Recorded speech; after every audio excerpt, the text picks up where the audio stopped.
Hi, this is Mike McHugh, and I'd like to welcome you to another episode of TownWorks, a series in which we bring various members of your government to discuss the function of your government, board and committee members and department heads. Today I have with me Donald Ellis, who is the chairman of the Planning Board. Thank you for joining me today, Don. Thank you, Mike. Glad to have you here.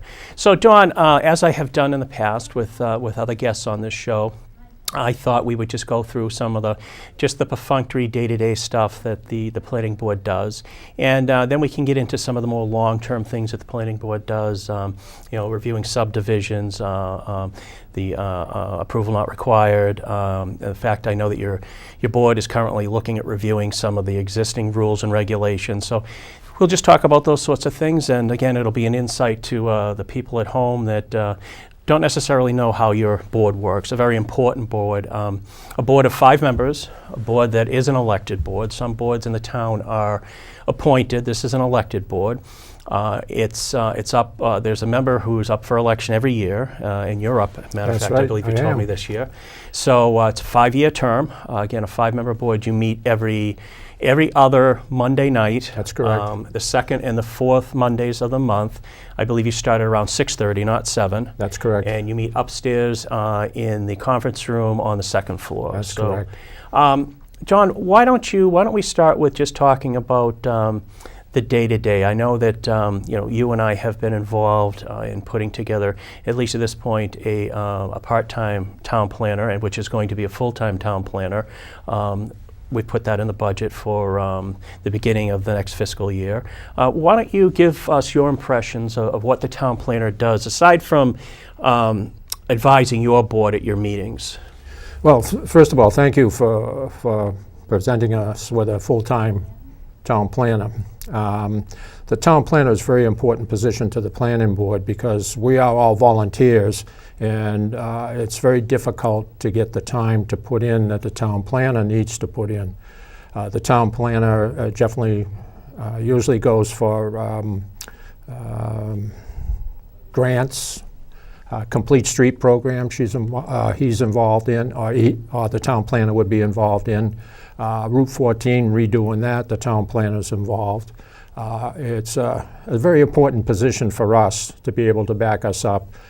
She is the designated, through the state, we are involved with the stormwater management, and the town planner is designated the go-to person that's in charge of that, and monitors it and files all the paperwork necessary with the state and the federal government on that. A very important position for the town. Mm.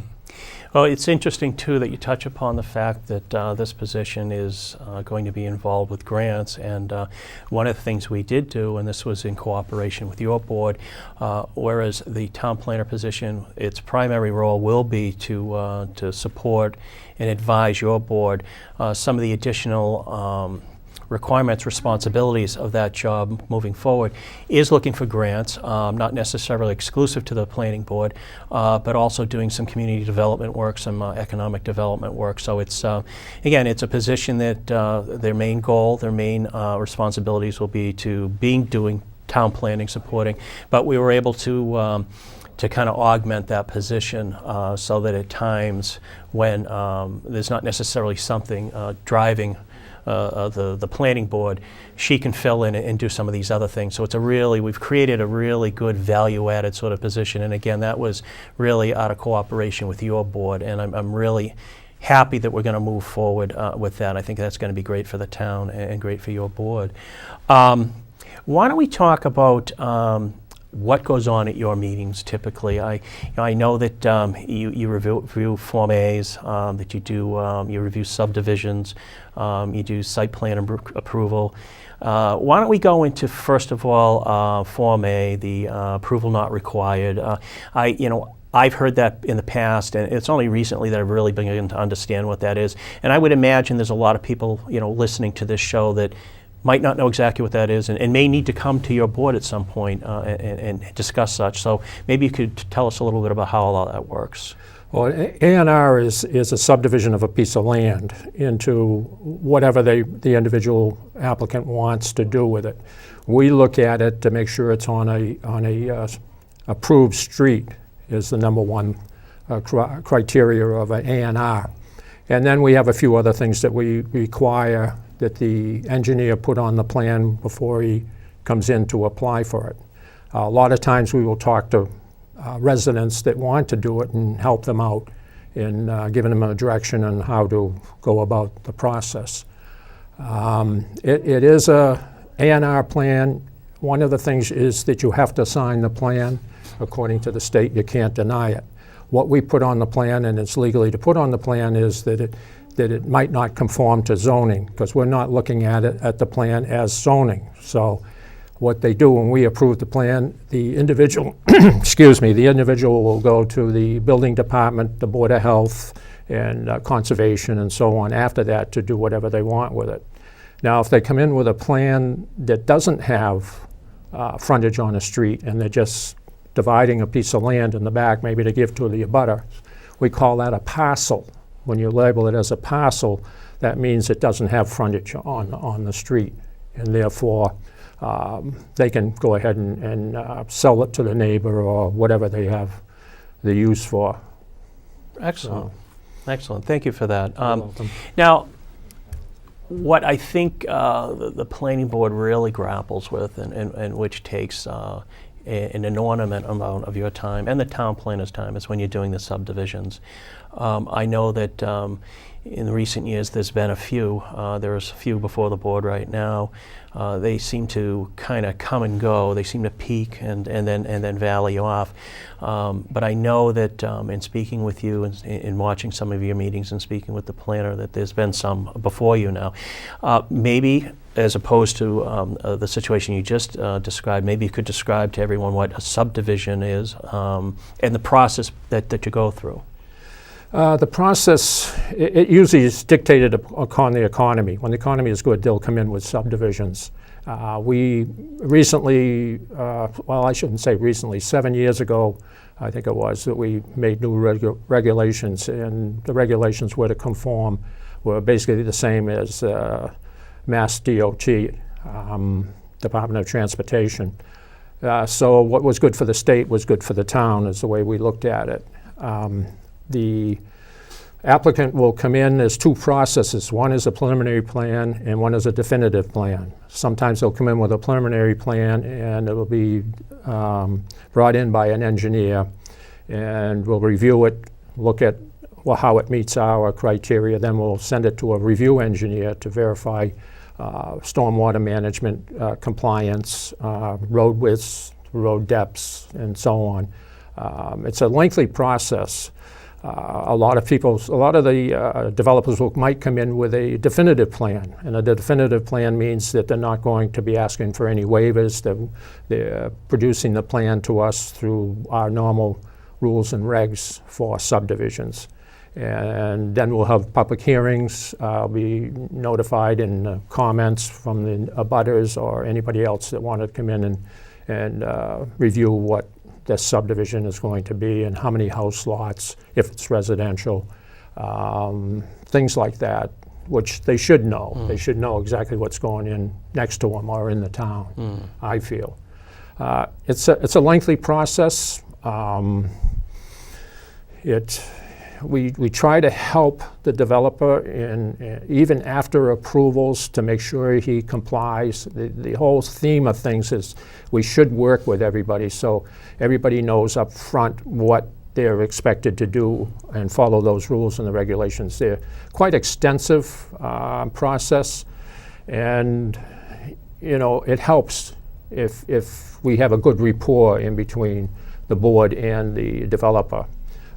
It'll go a lot smoother that way, and that's what we like. We're here to do the best for the town. Yeah. That's our ultimate goal. We're enforcing the rules and the regulations, and we have the town's benefit to look after. Yeah, yeah. Well, you strike a common theme that I've heard from everyone that I've spoken with so far on this show, that people really need to understand that we're here to help. We're here not to hinder. There are obviously rules and regs to which we need to adhere, to which they need to adhere. But in starting early and speaking with the town planner and speaking with the planning board, if it's a subject that needs to come before your board, everyone tries to be quite reasonable. They try to assist where they can, to make compromise if it's there where they can, if it's within the capacity of either the board or the town planner, and it really is a cooperative approach that I believe that both your board and the department take. I think it's important to note too, you talk about subdivisions, and you and I have had this conversation in the past, that if somebody comes in and they want to do that sort of development, that they're required to put some money aside in a bond, in a surety, so that at the end of the day, and I know it has happened, and I know sometimes it's been problematic, that you'll have a developer that may not do everything that developer needs to do, or that developer could go out of business, and there is some money put aside for the town potentially to get things up to speed, to get things up to code. I think we are cooperatively looking at maybe increasing that amount. And again, that's for the protection of the citizens. It's for the protection of those that are potentially moving into that subdivision. Correct, that's correct. We need sidewalks up to a certain code. We need the lighting up to a certain code. Yes. And those aren't necessarily, as I think you touched upon, those aren't necessarily Town of Hanson codes. Those are, by and large, state codes that the Town of Hanson has picked up on. You also mentioned that these are reviewed by engineers and other professionals, and I think it's also important to know, or important for the public to know, that that's not at our expense, that's rolled into the entire permitting fee or whatnot that the developer comes in with. So they're required to cover all those costs. So let's touch upon, and it's something I think you may have mentioned, let's touch upon zoning, just in a broader sense.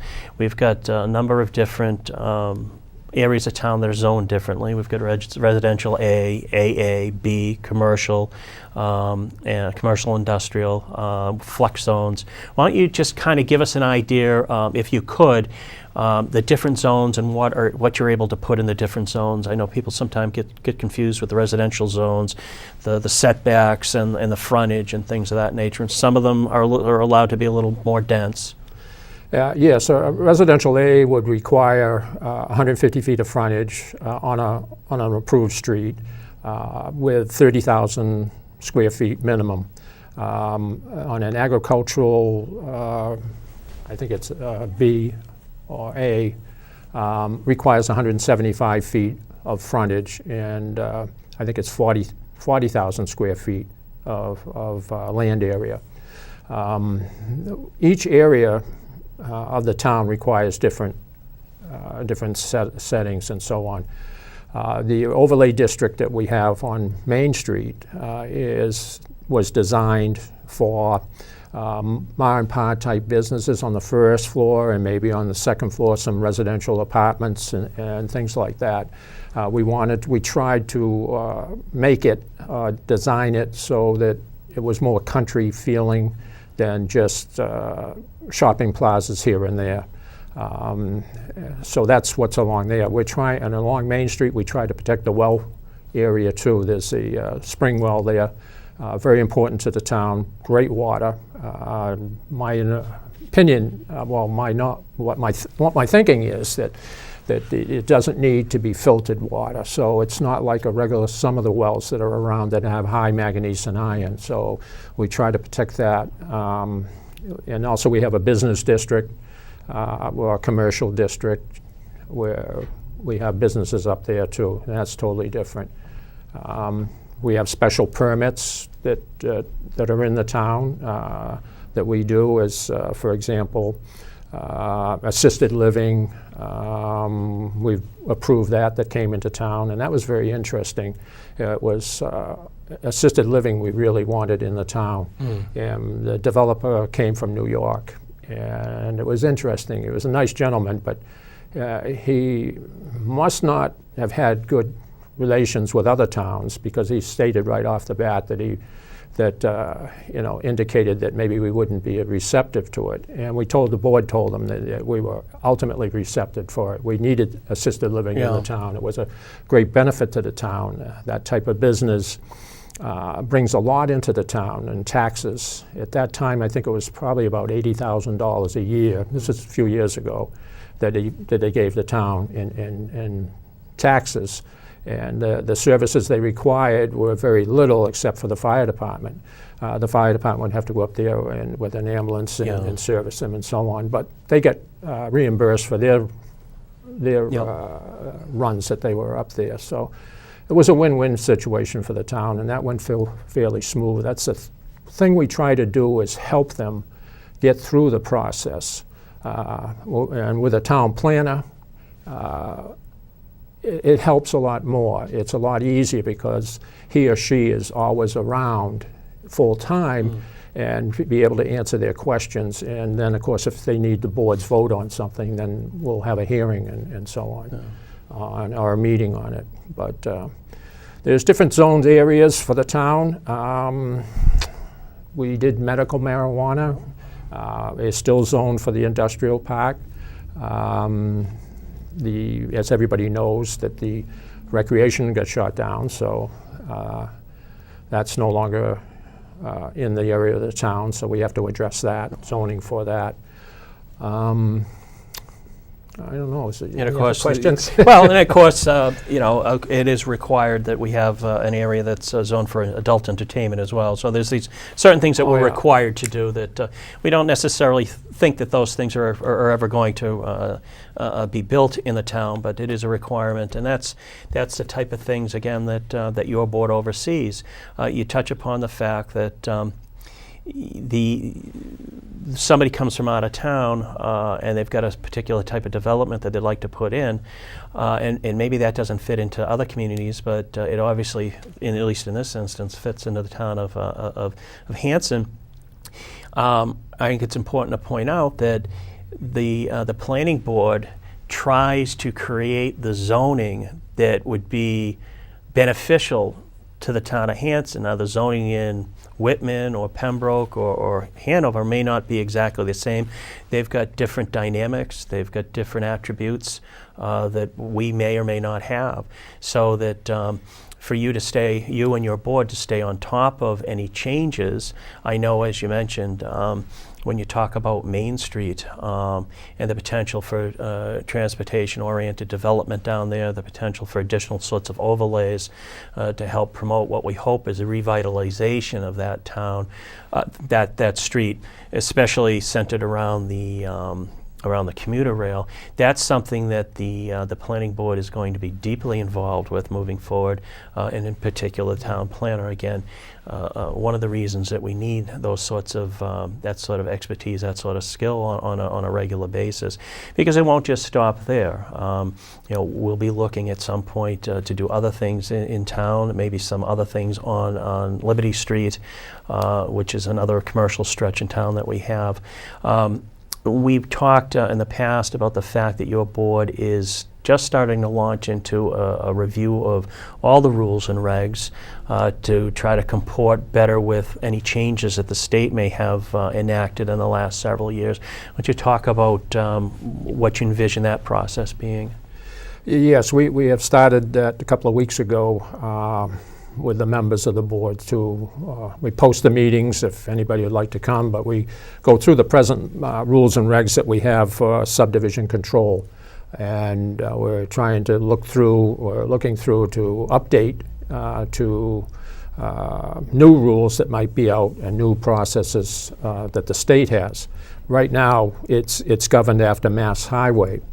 And now Mass Highway has become Massachusetts Department of Transportation. So we're in the process to make sure that we're upgrade the same as Mass Department of Highway, and that's a process to protect the people in the town. As basically, as the new process comes out on developing, what's better to develop for the town and so on. Under our old regulations, we never had sidewalks, or we had sidewalks for subdivisions, but then we upgraded to granite sidewalks on both sides of the roads. We're trying to, the planning board would like to see sidewalks throughout the town, basically. Yeah. And of course, that's another subject with complete street program. Yeah. We could touch on. I love that program. Sure, I really sure. do. The state well, just touch on it now if you... Sure, of yeah. course. You know, we received a rather substantial amount of money. You were involved with that. Our former town planner, Laurie Muncy, was involved very deeply in that. That's correct. She gets, I believe, the lion's share of credit, as she should well get. The state gave us, it was approximately, I think 9 months or so ago, we got the award of approximately $400,000, which was the fabulous. highest Yes. of that round. Yeah. And you know, I did attend the award ceremony for that, and there were towns that were much bigger than the town of Hanson that were getting less money than us. I was actually very taken aback when I realized that we had received the most in that round. But why don't you explain, if you could, the changes that we're going through, hopefully in the spring, at the corner where the Dunkin' Donuts is, where County and High and Liberty Street meet, which is Right. where the $400,000 is going. Yeah, on the Complete Street program, it's great because, like you said, we get almost up to $400,000 grant to upgrade the intersection. Right now, that intersection has no crossing buttons for the students coming from the middle school. It always bothered me because I work around town. I'm always on the roads around town, and these kids coming from school would have to wait for the traffic to stop. Most people driving cars assume that there's push buttons at intersections where there's lights, but not in our town, unfortunately. So this is a good program which will upgrade the intersections with cross lights and new configurations on the traffic flow of the traffic going through. We have Route 58 there, we have Route 14 there that comes into it, and then we also have High Street. Yeah. High Street comes into it because a lot of people from Halifax come up through that way, and East Bridgewater. It's a heavily, well, not really heavily traveled road, but pretty close to it. And they all merge in that one area. We looked at, the engineers looked at doing a roundabout there. It would have been difficult because we would have had to do a taking of some of the land there, and the land is really tight, as everybody knows, in that intersection. So within the review engineer, between the review engineer, the engineer designing it and the town planner came up with a good solution to that intersection. Yeah. So I think it'll work out good, when Yeah. it's all done, when construction starts on it. But every year I try to go to the Mass DOT conventions that they have in Boston, and they have seminars on how to apply and for complete street programs. Wow. And it's a really great program, and it helps us in the small communities. We've tried to get grants before to upgrade these intersections and do sidewalks in the town, but we don't have any politicians by the name of Kennedy and so on and so forth, so to get us that kind of money. Yeah. So the state come out with that program called Complete Streets that you can put in for it. So every community can do that, and you get up to $400,000. And I think you can do it every year, apply for grants. And I think it's a great program because we'll be designating, well, I did with Laurie, we designated the intersections that are the most prioritized portion of it. And then after that's done, I think we're going to be doing sidewalks to get more sidewalks in the town for people to walk along, get exercise. The Department of Transportation is big into bike lanes, walkable communities, and so on. And so in doing this enables us to be able to do some of the stuff that we could do, that we can't afford to do. We don't have a big industry in town for commercial business, and we don't have a lot of businesses in town that could donate extra money if, I don't know, big companies like in Boston, in Brockton. With big industrial parks, right. and That would donate money to these little programs. But it's great. I'm so glad that the state came out with this program. It's really impresses me. Well, I think it would surprise people to learn how expensive lighting is. Traffic lights. It's amazing. And as you said, towns like Hanson, we just don't have the wherewithal to come up with those sorts of funds. I think it's also important to note that in this particular project, we've also reached out to the business owners that would be affected by our work, and we've worked very cooperatively with them, and we've gotten an awful lot of support moving forward, especially since they recognize the safety concerns, particularly with the children, the students coming back and forth and trying to cross the street. The businesses on either side are rather popular, not only with adults but children, and that is just that particular configuration. That intersection is, shall we say, very unique. Yes. Both the way that it flows and with the businesses that are around it. It is a very busy intersection. You got Dunkin' Donuts there, the people coming in and out in two different directions. You got big trucks that come down from Brockton on 14 and merge onto 58 and go up to 58, and then you got to make a left up on the top of the hill on 14 to continue down. And that's another great project that's coming to the town too, is that Route 14 revitalized. Yes. That's good, because you'll have a nice big sidewalk down there and your bike lanes and stuff like that. It'll be terrific for the town. So that is a considerable project, Yes. and unfortunately, as you know, and just to let people know that is still several years away, that process is probably the most complicated process that I've ever been involved with. I have been involved with that in other communities, with other projects, and there is, I think we set aside $500,000 or so in terms of for engineering, which is our requirement, our match to get the state funds.